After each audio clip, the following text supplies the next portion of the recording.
¿Cuál era la preparación para convertirse en maestra? Mira, el tema de las maestras es muy interesante porque es una de las primeras carreras que pueden estudiar las mujeres.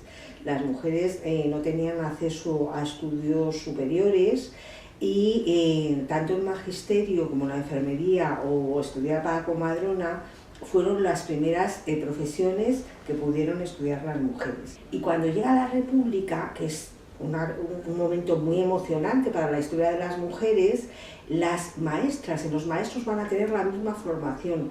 Es la primera vez que se van a sentar en las mismas aulas para estudiar magisterio. Y es la primera vez en la historia que les van a exigir bachiller, el título de bachiller. Esto era muy importante porque ya tenían un nivel cultural. Entonces las maestras republicanas van a recibir la misma formación que sus compañeros que van a ser maestros republicanos y van a tener una formación excepcional. Para que os deis una cuenta de lo importante que fue esto, en 1910 se empiezan a crear unos viajes de Europa para estudiar, para ver otros métodos educativos. Y las mujeres de aquella época, que eran mujeres que iban con el vestido largo hasta los pies, que nunca salían solas, que siempre iban acompañadas, se van a embarcar en estos viajes y van a ir a Suiza, a Francia, a Italia, a conocer otros métodos educativos. Entonces fueron maestras con una formación excelente. Ajá. Y estas escuelas, bueno, estos lugares donde se forman tanto ellos como ellas, ¿dónde se sitúan? ¿En Madrid? ¿En cualquier provincia? ¿En Barcelona? Al principio, o sea, a mediados del siglo XIX, se crea una escuela, ¿no? una escuela de maestras pues en Madrid y en Barcelona, pero poco a poco se van creando las normales, que se llamaban, en todas las comunidades, en todas las provincias. Entonces, en todas las grandes capitales había una escuela para maestras. La carrera de maestra era barata, era muy apropiada para una señorita porque no quedaba mal y además era una salida honrosa. Generalmente las maestras del siglo XIX y principios del XX hasta llegar a la República trabajan mientras no estén casadas. Cuando están casadas, la sociedad decía que quien tenía que mantener la familia era el padre, el cabeza de familia, y que era una deshonra que una mujer trabajara porque entonces él no era suficientemente hombre y no llevaba el dinero necesario a casa. Entonces generalmente las maestras trabajaban mientras no estuvieran casadas y cuando ya se casaban muchas de ellas abandonaban la profesión. Vale, entonces no podían compaginar la vida familiar con la educación. En la mayoría decidían abandonar. Las que no decidían abandonar y seguían trabajando como maestras, sobre todo en las zonas rurales, en las zonas rurales los ayuntamientos tenían obligación de crear una escuelita de niños y una de niñas cuando había más de 500 almas, se decía en el pueblo. Si había menos de 500 almas, los niños y las niñas iban a ir a la escuela juntos, era lo que se llamaban escuelas unitarias y también escuelas incompletas porque no se estudiaban todas las materias. Entonces el ayuntamiento tenía la obligación de dar casa a la maestra. Entonces muchas veces las maestras vivían en la misma escuela. Nos hemos encontrado muchísimos ejemplos de escuelitas que el aula estaba separado por una sábana y entonces en un lado estaban las sillitas para los niños, los bancos para estudiar, y en el otro lado de la sábana había un fogón, la cama, y era la vivienda de la maestra y vivía con sus niños ahí y con su marido. Entonces había maestras que compaginaban la vida familiar con la vida en la escuela y todo de alguna manera se mezclaba. Ajá, bien. Entonces, ¿la sociedad las valoraba? ¿Valoraba la profesión de maestra? Las mujeres que tenían una formación y que podían hablar en público eran las maestras. Entonces, en la Segunda República se empiezan a valorar a las maestras como esta figura, esta mujer que va a dar ejemplo de modernidad, de libertad, de autonomía, que va a enseñar a las niñas que una mujer puede casarse o no, ser madre o no, pero también tener una vida y un destino propio. Entonces, la Segunda República dio un vuelco completo a la imagen de la maestra y por eso cuando llega la represión franquista, lo primero que hace Franco es eliminar, depurar a las maestras y devolver la figura de la mujer al yugo de la casa.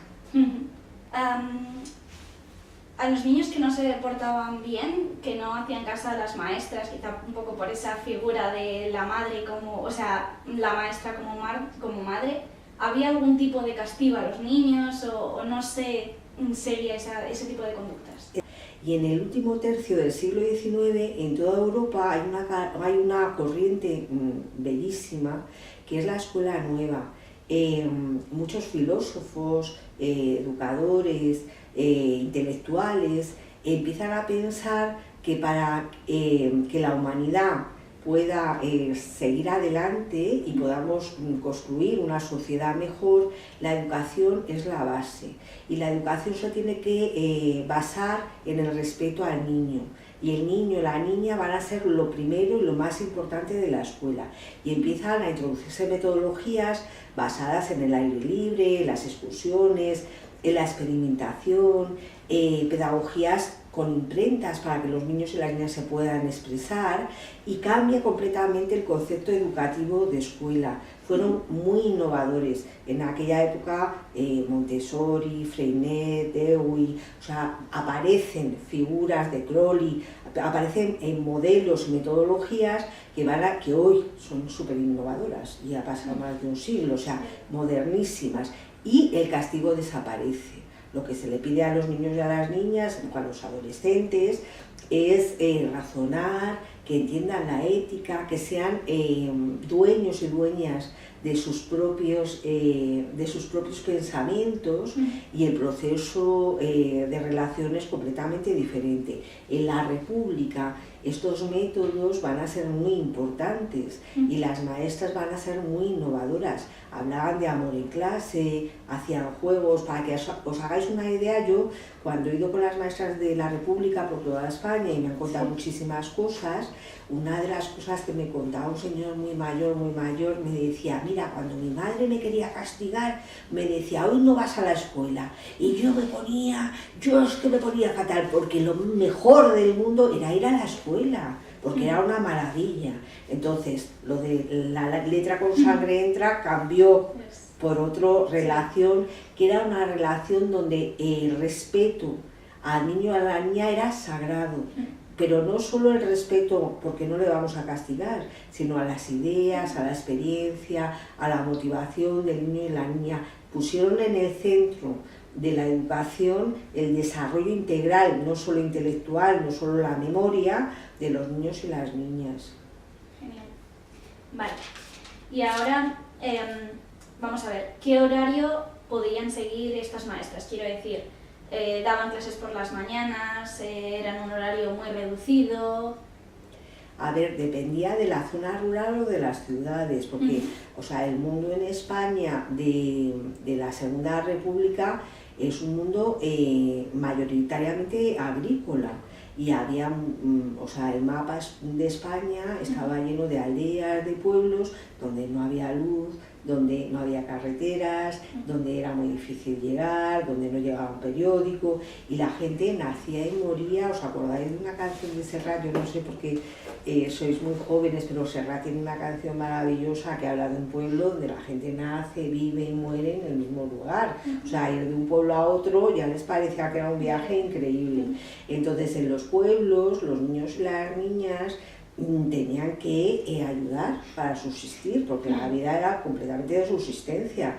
Entonces había épocas que había que ir al campo, ordeñar las vacas, cuidar a los hermanitos, y entonces la escuela se tenía que adaptar un poco a los ritmos, a los meses y a la realidad. En los años 70 en España, en Andalucía, muchas escuelas eran así, o sea que esto tampoco, y en los 80, bueno, en muchas zonas de España, es decir, cuando llega la democracia, ¿no? Después de 40 años de franquismo, también nos encontramos muchos centros educativos que eran unitarios, que de repente tienen que parar porque está la recogida de aceituna y todos los niños se van a ayudar a las familias.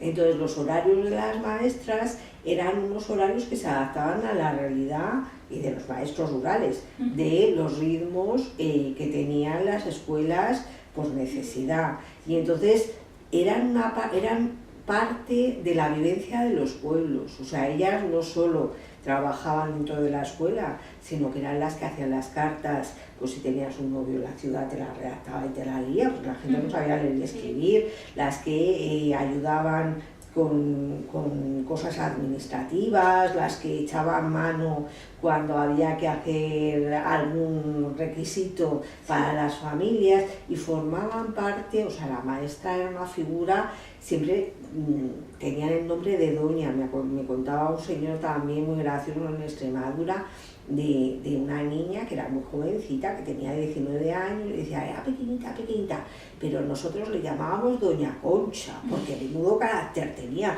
Bueno, eran mujeres muy valientes, porque se iban solas, manejaban y hablaban de tú a tú con el alcalde, con el párroco y con la autoridad. Entonces eran mujeres que se integraban en la vida del pueblo. Ajá, estupendo. Vale. Y aparte de esa tarea de maestra, ¿llevaban alguna actividad de ocio?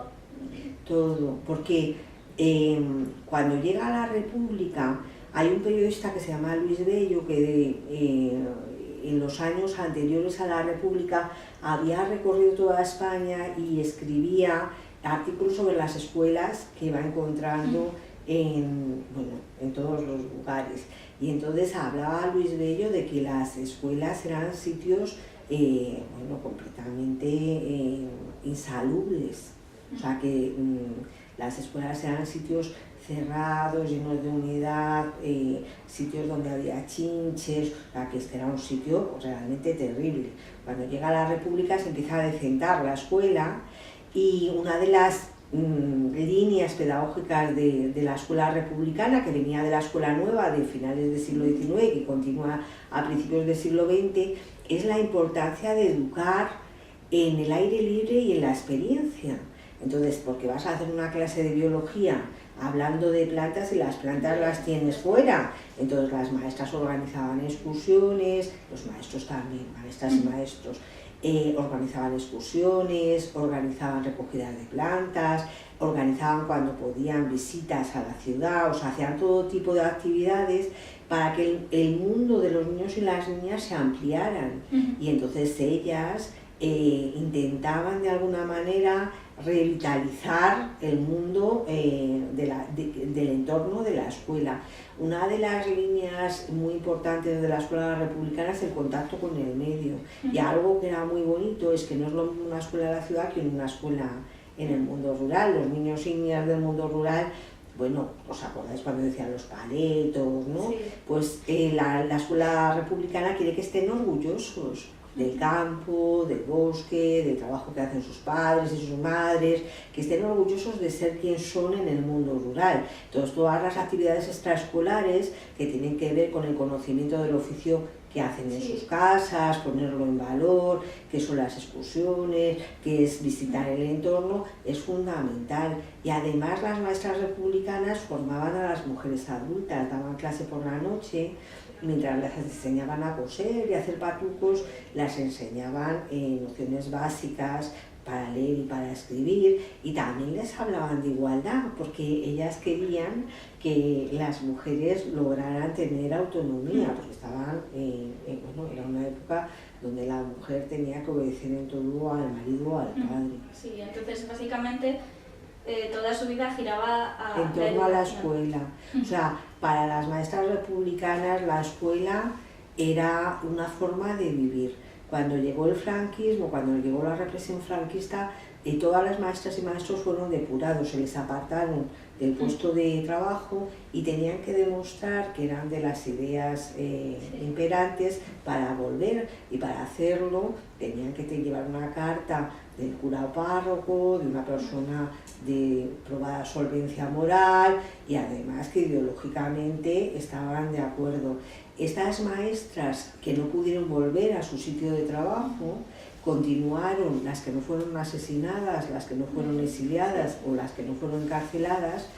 La vocación era tan grande y tan hermosa que montaban en su casa escuelitas. Sí. Entonces, alrededor de la mesa camilla, daban clase a los niños y a las niñas, muchos niños y niñas hijos de rojos que no podían ir a la escuela, y entonces ellas siguieron con su vocación porque amaban enseñar. Mira, te voy a contar una anécdota para terminar que me parece una cosa que a mí me emocionó mucho y que fue el origen de que yo empezara a buscar maestras de la República. Una vez, hablando con una amiga, me decía que ella, cuando era muy pequeñita, vino una maestra muy mayor, que fue su primera maestra, y que era muy mayor, y que la directora de la escuela les dijo: tenéis que cuidarla mucho porque es la primera vez que da clase. Y ella decía: pero ¿cómo puede ser la primera vez que da clase si es muy mayor? Bueno, pues era una mujer que había estudiado magisterio en la República, que había sido represaliada y que durante los 40 años de franquismo no pudo dar clase. Pero su vocación era tan grande que en cuanto se lo permitieron, después de muchos años allí fue. O sea, amaban la enseñanza, amaban la educación y amaban un modelo educativo que se basaba en la solidaridad, en la libertad, en la igualdad, que se basaba sobre todo en que cualquier niño o niña tenga, independientemente de su origen, de su cultura, de su religión, tenga la oportunidad de llegar a ser lo que quiera ser y formar parte, ¿no?, de una sociedad con valores como estos. Vale, y ya la última pregunta, ¿nos encontramos más profesores hombres o mujeres? Había más profesores hombres, aunque si tú miras los distintos, por ejemplo, abogadas, pues es que no había mujeres. Entonces, en la profesión donde ibas a encontrar mujeres, en la República, iban a ser, el magisterio. Y es la primera vez que las mujeres van a dar clase en los institutos, o sea, es un momento increíble. Pero claro, no había tantas mujeres como hombres, por la sencilla razón de que el hecho de trabajar fuera de casa ya era un hándicap para las mujeres. Perfecto, pues muchas gracias. Gracias.